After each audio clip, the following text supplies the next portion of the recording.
Hello, this is Liberty, and welcome to the channel. In this video, I really just want to not so much take a shot, well, kind of. We're just going to be talking about the new force on the political scene, coming over the hills, wreaking havoc on the YouTube community. The liberalists. This is the skeptics by another name. This is the Sargonite ilk, the crew of Sargon. Um, and basically, we're just going to be going over what they talk about, what they say. I've got up on the screen for myself their principles page. I'm sorry you can't look at it because, I am have the technical acumen of a retarded house cat. So I'll put a link in the description to the page I'm referencing, and you can follow along if you're so inclined. Um, I have a theory. My theory is basically that the so-called liberalists are not liberals, specifically, or I should clarify. They would call themselves along the classical liberal line. You could say that they're, if you want to take an overall view on things, I guess you could throw them in the classical liberal category. I guess, insofar as that's the way they see the world. I would say it would just so much be that the left liberal, the leftist classical liberal view, as compared to say a more traditional right wing conservative, they share that in common. That's for sure. They're definitely of the left, um, but I would just say they are neoliberals in disguise. You know, these guys aren't really don't care about property rights insofar as they are more than willing to violate them whenever they see necessary. Right? You look at their support generally and widely speaking for the welfare state. Welfare state, I mean, a welfare system in and of itself is not a violation of property rights, so long as it's private. But if you support a state welfare system that it's funded, I mean, taxation itself is a violation of property rights, but you support a state welfare program. It's just violating individual rights, property rights, that is. You know, there's really no getting around it. So, my question to them would be, do you value property rights or do you value pragmatism? Are you interested in what is good and what is moral? If so, how do you define it? Or are you concerned with what you think works? And do you define what is moral as that which works? That which is successful in accomplishing its goals? Because for me, I look at what's moral, right? I take the non aggression principle, right? I take everything that comes my way. I use it as a lens to judge interactions and proposals. I think it works pretty much like a yes, no, pass, fail kind of stopgap to keep anything from slipping through the cracks, right? Because if we just take a look, like, generally speaking, we can compare libertarianism and the non-aggression principle on property rights versus things like, say, limited government or small government or economic freedom, as they mention in their principles page. Which are more vague terms, which really don't have hard lines. And we look at something that comes through through this lens. It might pass the small government test. It might pass the economic freedom test. It might pass the limited government test. But it hits the non-aggression principle, and it just says, okay, is there a violation of property rights here? Does this involve some sort of aggression? Yes, then it's gone. It's not even. There's no discussion. There's no, well, maybe this would work better. Maybe this would give us more of the results we desire. There's no argument there, right? We say it violates the non-aggression principle. It's bunk. It's no good. It just throw it to the side. So that's my first question when I listen to them speak, is because they very frequently express the desire to violate their own stated principles when they see fit. Look, I'm thinking most specifically of, or more specifically rather, of things like, say, certain industries. which Sargon's on record, and he may have changed his view since then. So I don't want to say absolutely for certain that he still holds this view, but supports the nationalization of oil industries.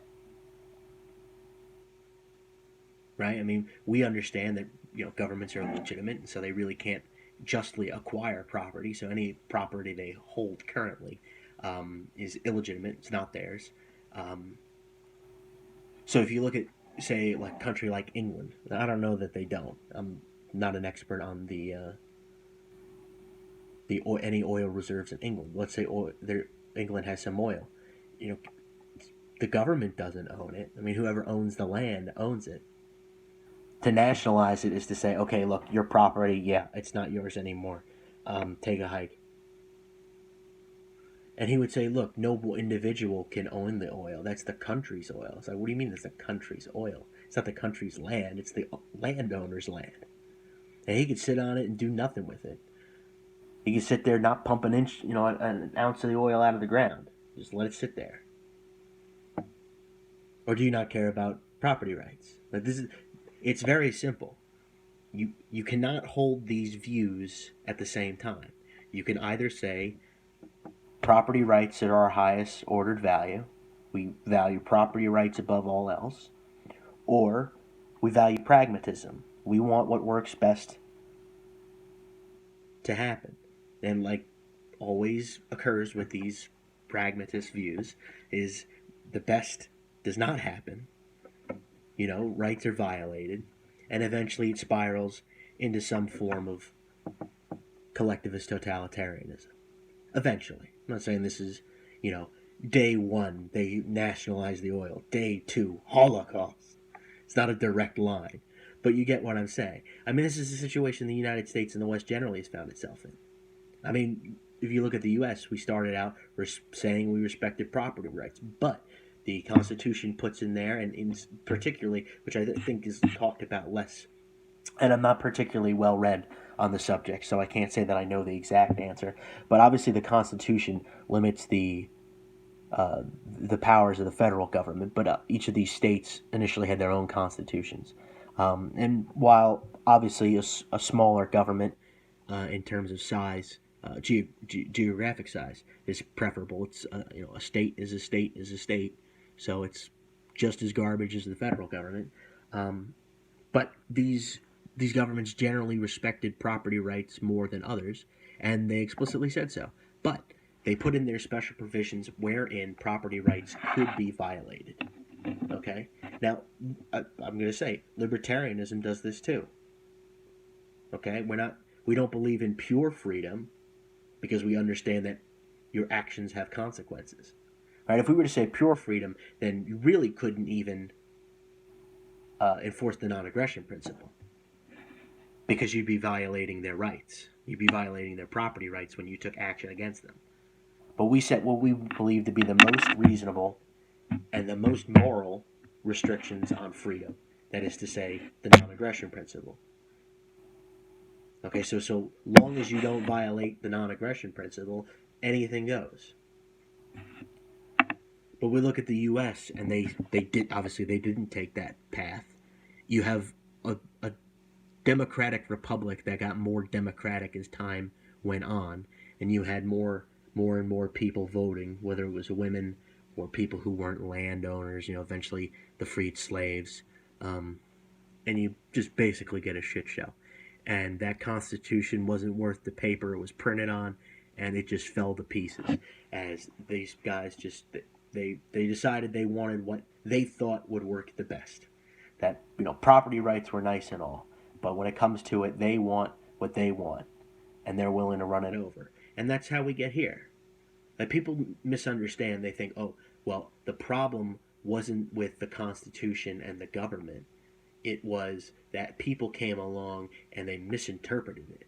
It's like, well, if your document that restrains government is able to be misinterpreted so as to justify powers of the state that it did not justify, then your document's shit.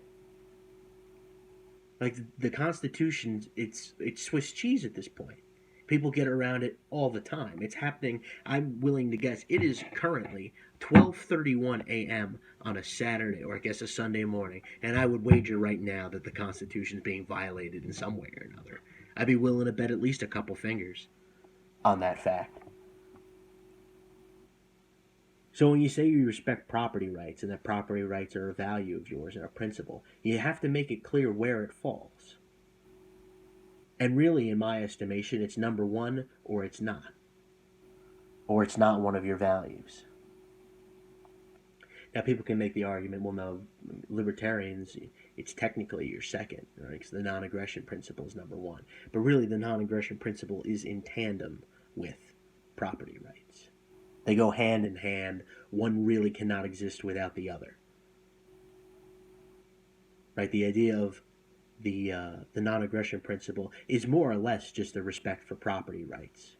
It's the moral claim, anyway. And the tenet of libertarianism that deals with specifically property rights is really just an acknowledgement of fact.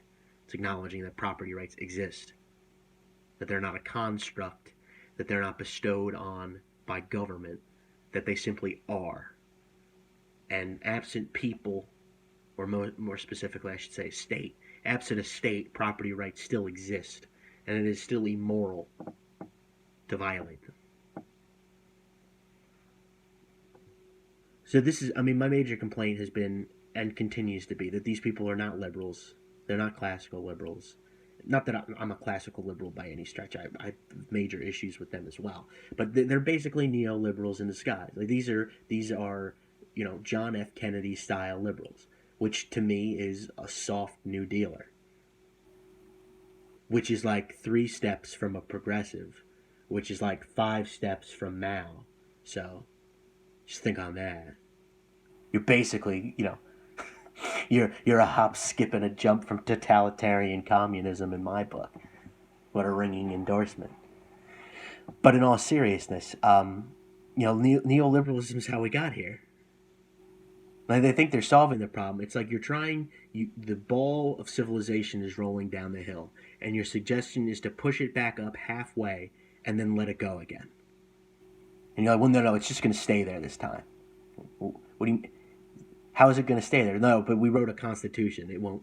The state won't grow. We wrote a constitution that says it can't. Like, okay, we wrote laws that said criminals couldn't commit crimes. They're going to do so anyway. A piece of paper is a piece of paper.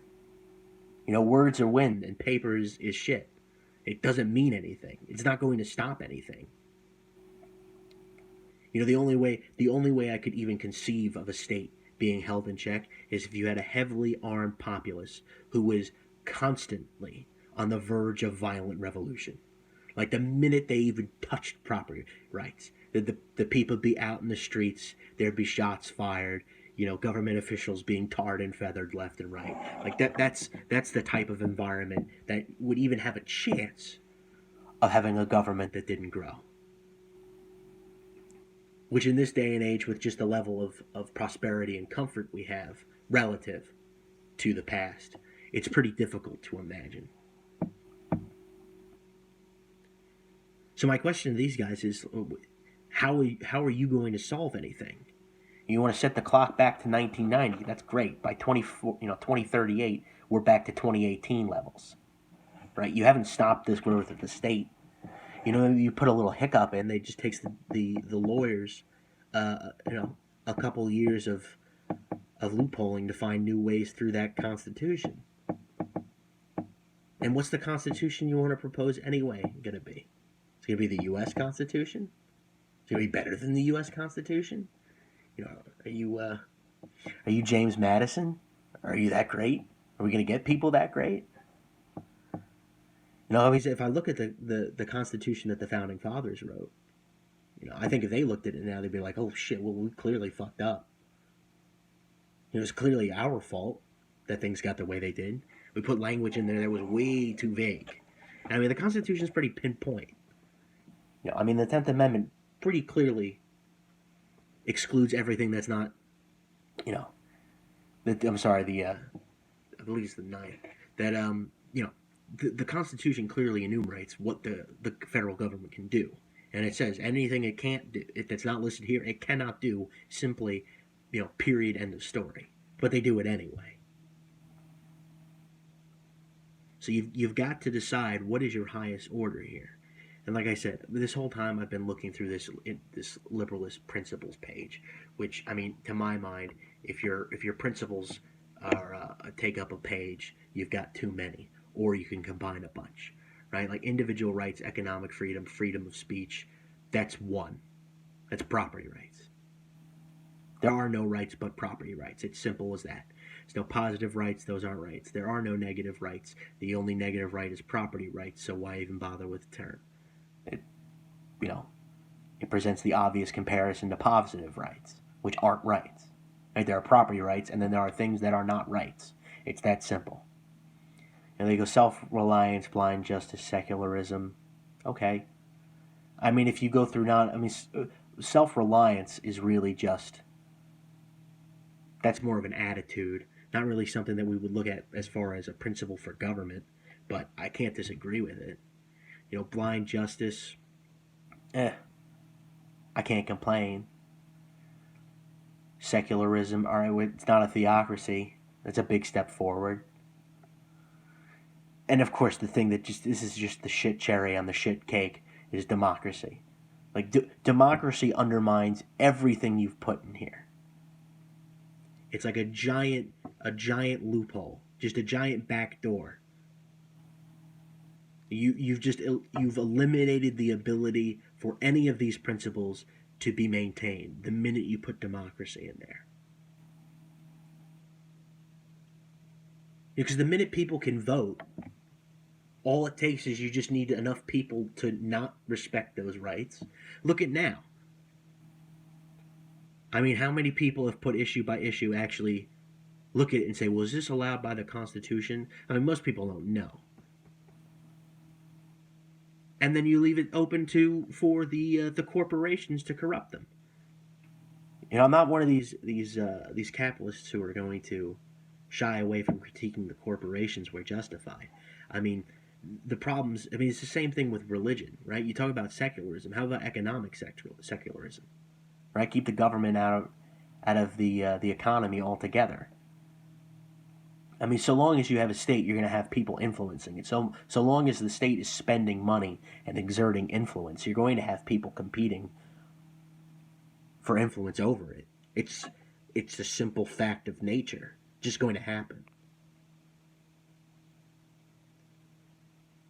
And in any sort of democracy, it's going to turn into some sort of oligarchical plutocratic system.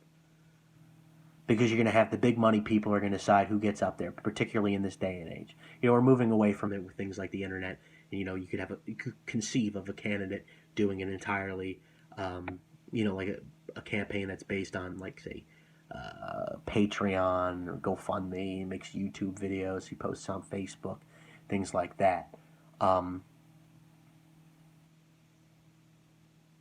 But to the largest degree, and certainly history has borne this out, you're going to end up with a few couple elite crews who decide who gets up there. And then the sheeple are going to vote for it. They're going to, here's your choices. Your choice is shit sandwich, and it was the giant douche and turd sandwich. America votes for its future today. Turd sandwich versus the giant douche. It's unworkable. Democracy, you might think that democracy is, I mean, they say constitutional democracy, the best way for a free citizenry to maintain a state and resist tyranny. Now, I've heard this said in the past, but I want to make it clear. A constitutional democracy is in by no way, shape, or form necessarily a republic. You could conceive of a democracy that is limited by a constitution. Now, we might say that a democracy is far less apt to obey its own constitution, which is laughable. I mean, I just think it's funny. But it's not necessarily a republic, which I think should be made clear. You guys support democracy? You support republicanism? I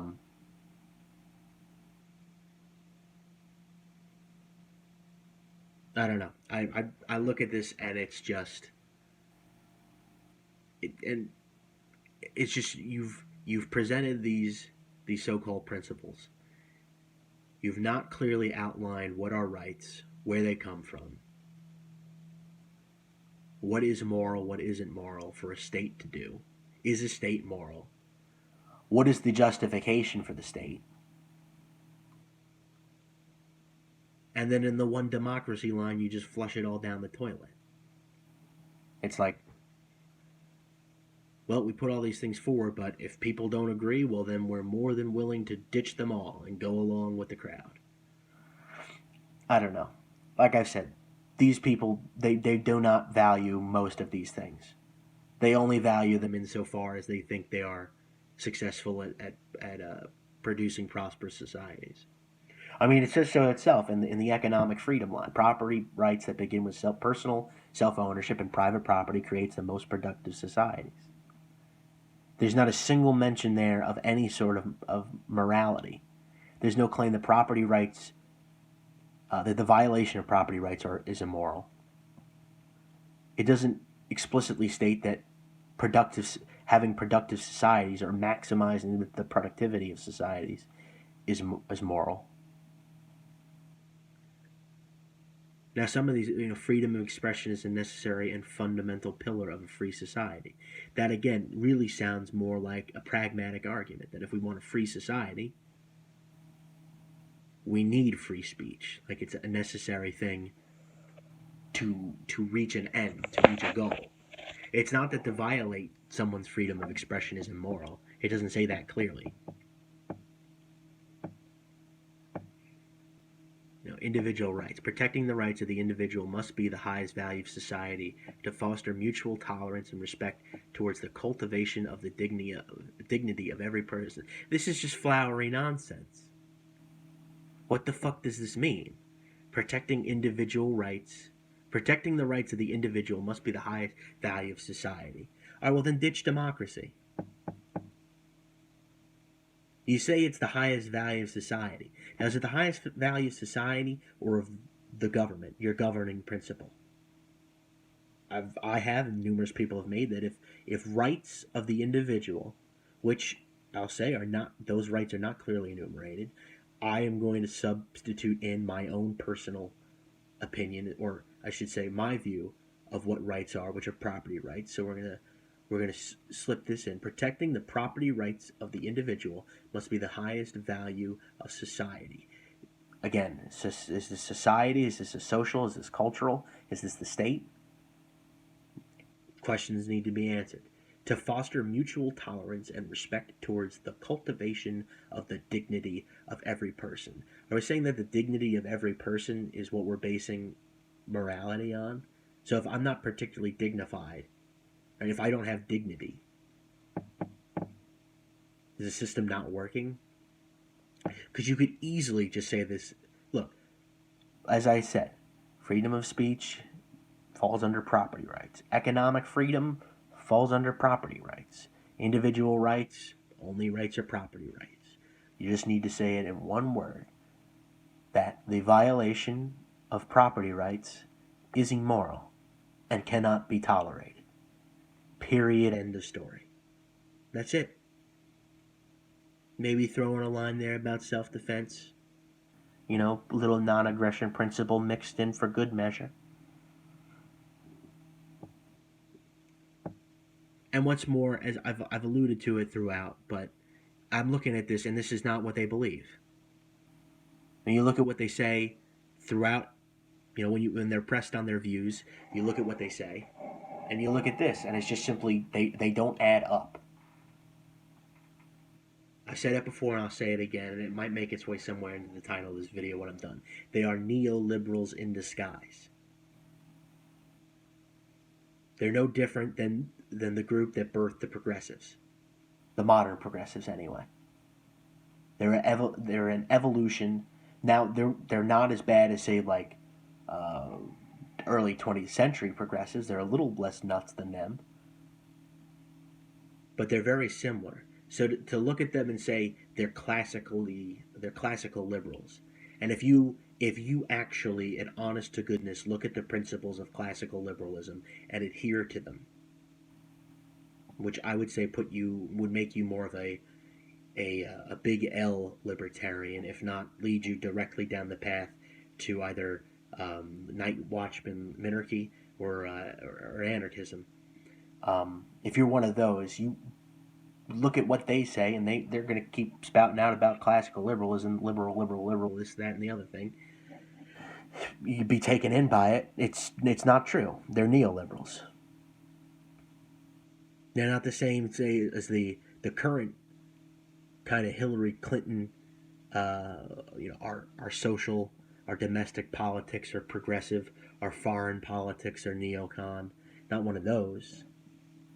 I mean, these are people who would find more in common with, say, a Roosevelt, either or, Teddy or Franklin. Maybe not so much on foreign policy. I don't believe that Sargon and the like would be in favor of World War, nor the imprisoning of the Japanese. But who knows?